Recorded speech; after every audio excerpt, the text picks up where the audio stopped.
എല്ലാവർക്കും പൊതുവെ ഒരു സംശയമുള്ള കാര്യമുണ്ട്. എന്താണ് ഈ എം സാൻഡ്, അതുപോലെ തന്നെ പി സാൻഡ് എന്താണ്, ഇത് തമ്മിലുള്ള വ്യത്യാസം എന്താണ്? എം സാൻഡ് എന്ന് പറഞ്ഞാൽ മാനുഫാക്ചറിങ് സാൻഡ് എന്ന് പറയാം. എം സാൻഡ് എന്ന് പറയുന്ന ഒരു എഞ്ചിനീയറിംഗ് പ്രൊഡക്റ്റ് ആണ്. ബ്രിക്ക് വർക്കിനൊക്കെ യൂസ് ചെയ്യുമ്പോൾ അത് നല്ല ഡ്യൂറബിലിറ്റി, അതുപോലെ തന്നെ നല്ല രീതിയിലുള്ള ബോണ്ടിങ്, ഇങ്ങനെ ഉള്ള എല്ലാവിധ പ്രോപ്പർട്ടിയും ലഭിക്കത്തക്ക രീതി തന്നെ അതിൻ്റെ പാർട്ടിക്കിൾസിനെ ഗ്രേഡ് ചെയ്തുകൊണ്ട് എഞ്ചിനീയറിംഗ് പരമായിട്ട് നിർമ്മിച്ചെടുക്കുന്ന ആർട്ടിഫിഷ്യൽ സാൻഡാണ്, ഒരു റോക്കിൻ്റെ ബൈ പ്രൊഡക്റ്റാണ് ഈ എം സാൻഡ് എന്ന് പറയുന്നത്. അത് ഡബിൾ വാഷ്ഡ്, ട്രിപ്പിൾ വാഷ്ഡ്, അങ്ങനെ വാഷ് ചെയ്യുന്നതനുസരിച്ച് അതിൻ്റെ ക്വാളിറ്റി കൂടി വരും. അതുപോലെ തന്നെ അതിന് ഇച്ചിരൂടെ ഫൈനായിട്ടുള്ള സാധനം പ്ലാസ്റ്ററിങ് സാൻഡായിട്ട് പി സാൻഡ് എന്ന് പറയും.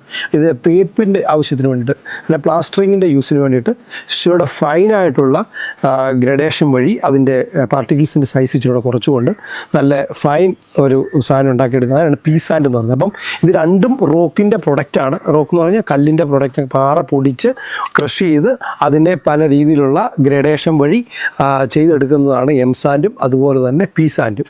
ഓക്കെ.